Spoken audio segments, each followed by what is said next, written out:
नमस्कार विद्यार्थी मित्रांनो, पालकांनो, माऊली करिअर काउन्सिलिंग तर्फे मी डॉक्टर देवश्री महाजन पुन्हा एकदा तुमच्या या यूट्यूब चॅनलला स्वागत करते।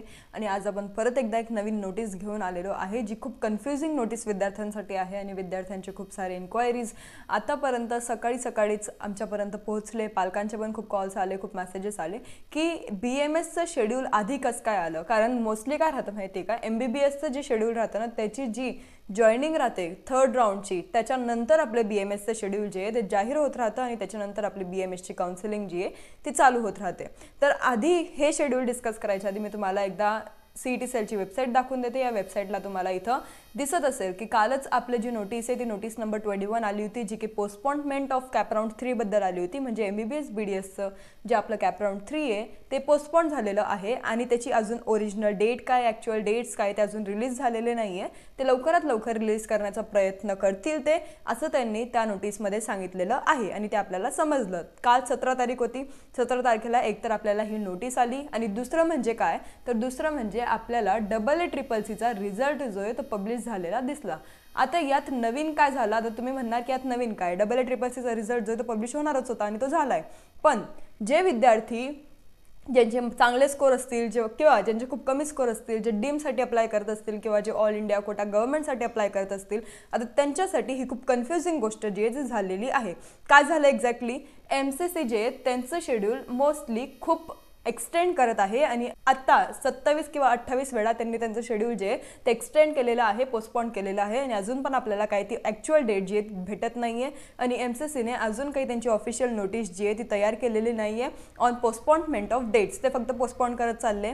पालक जेव्हा MCCची जी वेबसाईट आहे ती ओपन करतात तेव्हा त्यांना एकच गोष्ट दिसते, ती म्हणजे की पोस्टपोन झालेली आहे डेट आणि चॉईस फिलिंग जी ते अजून पण चालू आहे।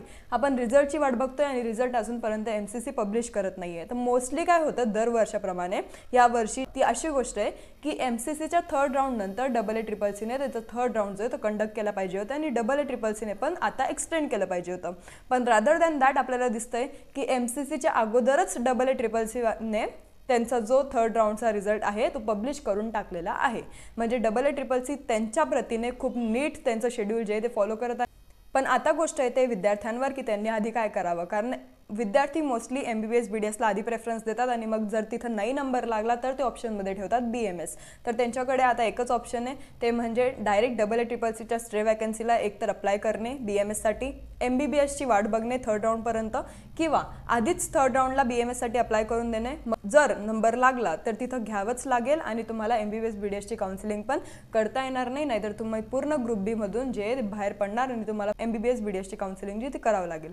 सध्या खूप कन्फ्युजिंग गोष्ट विद्यार्थ्यांच्या मनात चालू आहे। तुम्हाला आता जे करायचं आहे ते एकदम प्लॅनिंगनुसार आणि नीट विचारपूर्वक करायचं आहे, कारण आता आपले डेट्स जे ते थोडे बदललेले आहेत। तुम्हाला एक प्रेफरन्स द्यावा लागेल एका स्पेसिफिक कोर्सला, तरच तुम्ही तिथे ॲडमिशन घेऊ शकतात। जर तुम्हाला आता BMSसाठी काउन्सिलिंग करायची तर थर्ड राऊंडमध्ये जर तुम्हाला कॉलेज भेटतंय तर तुम्हाला ते घ्यावंच लागेल। जर तुम्ही नाही घेतलं तर तुम्ही काउन्सिलिंगच्या बाहेर पडणार आणि तुम्हाला पुढच्या वर्षी डायरेक्ट BHMSसाठी काउन्सिलिंग जी आहे ती करावं लागेल। आता तुमच्याकडे काय पर्याय की एकतर डायरेक्ट स्ट्रे वॅकन्सीला अप्लाय करा आणि MBBS BDSची वाट बघा थर्ड राऊंडच्या रिझल्टपर्यंत। आता आपण बघूयात की एक्झॅक्टली आपलं शेड्यूल काय म्हणतं आणि त्यात काही इन्स्ट्रक्शन्स दिलेले आहे जे तुम्ही फॉलो केले पाहिजे, तर ते पण एकदा नीट बघा। जर तुमचा AA-CCCच्या निकालामध्ये नंबर लागला असेल, जर तुम्हाला सीट अलॉट झालं असेल तर तुम्ही एलिजिबल नाही आहे राऊंड 3साठी, हे लक्षात घ्या। जर तुम्हाला वाटतंय की तुम्ही परत आता राऊंड 3मध्ये चॉईसेस भरणार आणि आता आम्ही वाट बघणार की आमचा नंबर इथं लागतो का आणि जर इथं लागला तर आम्ही हे घेणार ते सोडून देणार, तर तसं चालणार नाही। आता तुम्ही कन्सिडरच केले जाणार नाही CET सेलच्या राऊंड 3ला। तर ह्या गोष्टी काही आहे जे इन्स्ट्रक्शन्समध्ये मी तुम्हाला शेवटी सांगेल, जे तुम्हाला नीट लक्षात घ्यायचे आहे। तुम्ही एलिजिबल आहे का, तुम्ही फॉर्म भरू शकता का, तुम्ही चॉईस फिलिंग करू शकता का, ते सर्व आपण आजच्या व्हिडिओमध्ये जे ते क्लिअर करूयात। आता ऑनलाईन रजिस्ट्रेशन आणि सेशन अप्लाय कधी होणार आहे, तर 18 तारखेपासून 20 तारखेपर्यंत होणार आहे। हे सर्व त्यांनी काय दिलंय की आपण आपली ग्रुप B ची प्रोसेस आहे ती कंटिन्युएशनमध्ये करत आहोत, म्हणजे BMS, BHMS आणि BUMSची, आणि ती स्पेसिफिक डेट्सवर होणार आहे आणि सबसिक्वेंट राऊंड्स म्हणजे जे नंतरचे राऊंड्स आहेत ते होतील ॲज पर द ब्राउचर, जे आपल्याला इन्फॉर्मेशन ब्राउचर दिलं गेलेलं आहे CET सेलला, त्यानुसारच आपले जे बाकीचे राऊंड्स आहेत ते पण होतील।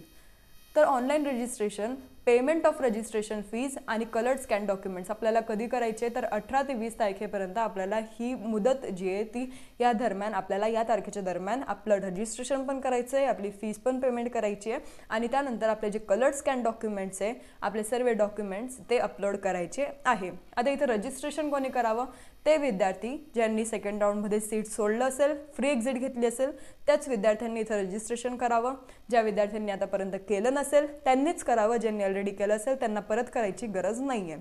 तुम्हाला फीस पण परत पेमेंट करावं लागेल आणि फीज एकतर 1000 राहतं आणि दुसरं म्हणजे 6000। 1000 वाले ते लोक ज्यांना फक्त स्टेट गव्हर्नमेंटमध्ये अप्लाय करायचं आहे, 6000 त्यांनी भरावे ज्यांना मॅनेजमेंट किंवा IQ कोटामध्ये जे अप्लाय करायचं आहे। तर असे 2 ऑप्शन्स आपल्याला दिले गेलेले राहतात। Publication of seat matrix for cap round 3 आपलं सीट मॅट्रिक्स कधी येईल तर 20 तारखेला आपलं सीट मॅट्रिक्स जे येईल। सीट मॅट्रिक्स म्हणजे काय की त्याच्यात कोणतं नवीन कॉलेज ॲड झालं आहे का, कोणत्या कॉलेजचे किती सीट्स वॅकंट आहे ते सर्व आपल्याला सीट मॅट्रिक्समध्ये भेटत राहतं। नंतर येतं प्रोव्हिजनल मेरिट लिस्ट म्हणजे ज्याला आपण म्हणतो SML। तर SML आपलं कधी येईल तर ते 21 तारखेला येईल। 21 तारखेपर्यंत वाट बघा। तुमचा जो आधीचा SML राहील तो आता चेंज होईल कारण नवीन रजिस्ट्रेशन्स काही राहतील आणि काही विद्यार्थ्यांनी ज्यांनी ॲडमिशन घेऊन टाकलेली असेल त्यांचं SML पण इथे येणार नाही। फक्त नवीन रजिस्ट्रेशन वाले विद्यार्थी आणि ज्या विद्यार्थ्यांनी अपग्रेडेशन केलं असेल किंवा ज्या विद्यार्थ्यांना सीटच भेटली नसेल त्या विद्यार्थ्यांच्या SML इथे तुम्हाला भेटतील आणि तुम्हाला नवीन SML जो आहे तो तुमच्या नावासमोर भेटेल। Online filling of preference form आपल्याला चॉईस फिलिंग कधी करायची आहे तर 21 तारखेपासून ते 23 तारखेपर्यंत वेळ नीट बघून घ्या, सर्व्हर टाईम बघा, तर त्या वेळेपर्यंत तुम्हाला चॉईस फिलिंग जी तुमची पार पाडायची आहे।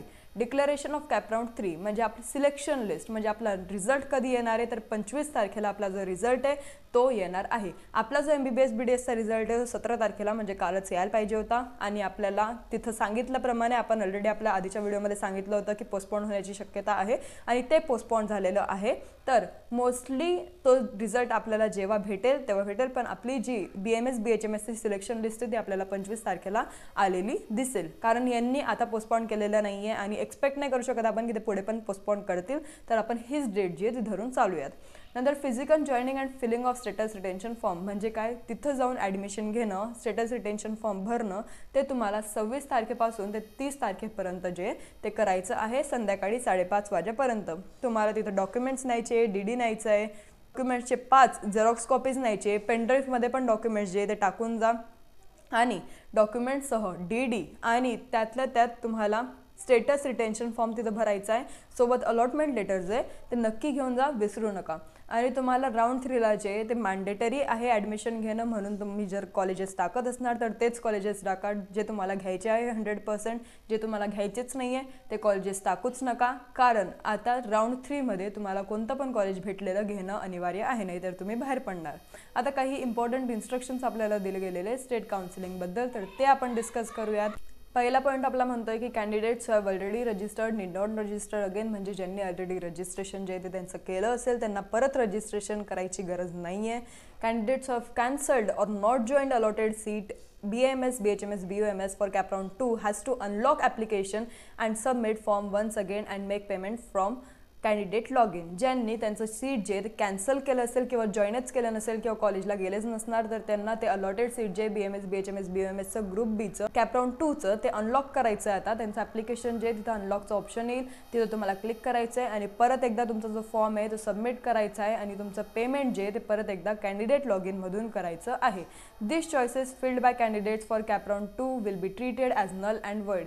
ज्या विद्यार्थ्यांनी चॉईसेस जे ते फिल केले असतील कॅप राऊंड 2मध्ये ते आपले आता डिलीट झालेले, क्लिअर झालेले, तर तुम्हाला परत कॅप राऊंड 3साठी फ्रेश चॉईसेस जे प्रेफरन्सेस फ्रेश चॉईस फिलिंग जी आहे ती करावं लागणार आहे। Candidates must complete registration and upload all the requested original scan documents within the stipulated schedule. तुम्हाला तुमचं रजिस्ट्रेशन आणि तुमचे जे स्कॅन डॉक्युमेंट्स आहे ते दिल्या गेलेल्या वेळात जे ते अपलोड करायचे आहे। दिल्या गेलेला वेळ जो आहे तो एक्सटेंड होणार नाही म्हणून जेवढा वेळ दिला गेला आहे त्याच्या आधीच तुम्ही पूर्ण प्रयत्न करा की तुम्ही रजिस्ट्रेशन आणि डॉक्युमेंट्सचं अपलोड जे ते पार पाडणार।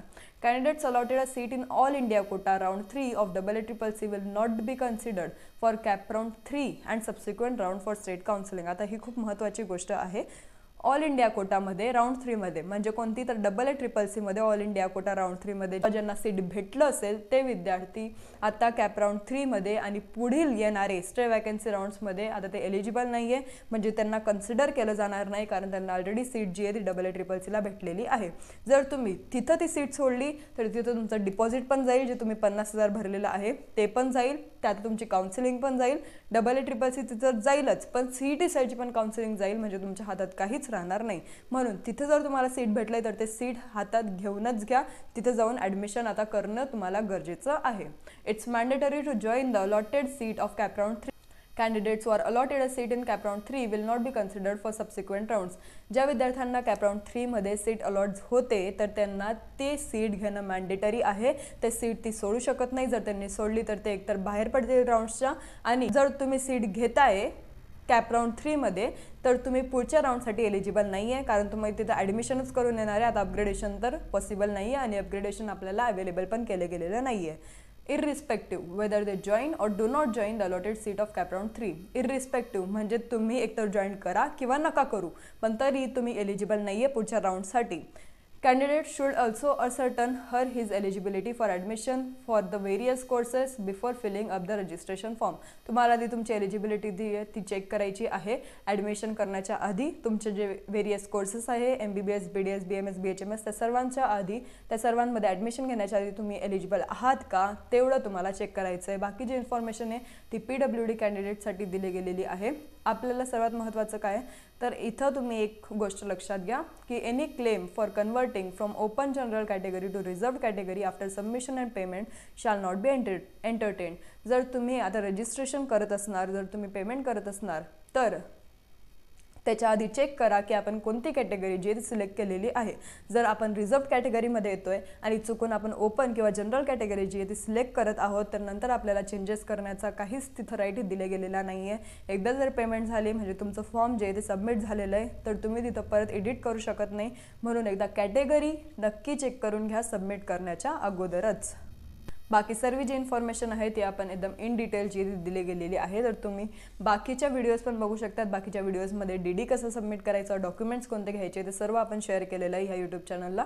तर अजून काही पण शंका असतील तर तुम्ही कमेंट सेक्शनमध्ये नक्की कमेंट करू शकतात आणि विचारू शकतात. आणि जर तुम्हाला पेड काउन्सिलिंग पाहिजे असेल तर खाली नंबर दिले गेलेला आहे, त्यावर फक्त एक व्हॉट्सअपला मेसेज टाका तुमचा स्पेसिफिक कोर्स, जो कोर्स तुम्हाला पाहिजे आहे. म्हणजे स्पेसिफिक म्हणजे काय तर तुम्हाला MBBS पाहिजे की BDS पाहिजे, BMS की BHMS ते फक्त एक स्पेसिफाय करा आणि पेड काउन्सिलिंग म्हणून एक मेसेज टाका. तर आमचे जे टीम मेंबर्स आहे ते मेसेज बघतील आणि लवकरात लवकर तुम्हाला रिप्लाय करण्याचा प्रयत्न करतील. तुम्हाला फीज वगैरे सांगतील, तुम्हाला ती पेमेंट करायची आहे आणि लवकरात लवकर आम्ही आमच्या साईडने तुमची जी प्रोसेस आहे ती स्टार्ट करून देऊ. बाकी तुम्हाला जर अजून काही पण शंका असली तर नक्की विचारा. जर तुम्ही आतापर्यंत यूट्यूब चॅनलला सबस्क्राईब केलं नसेल, तुम्ही नवीन असाल तर नक्की सबस्क्राईब करा, कारण या यूट्यूब चॅनलला तुम्हाला सर्व जे अपडेट्स आहे ते टाइमली भेटत राहतात. आणि ही जी नोटीस आहे ही ऑलरेडी मी माझ्या व्हॉट्सअप चॅनलला केली आहे, तर तिथं तुम्ही बघू शकतात. या व्हॉट्सअप चॅनलची लिंक जी आहे ती डिस्क्रिप्शन बॉक्समध्ये दिली आहे, तर तिथून तुम्ही एकदा जॉईन करू शकतात. धन्यवाद.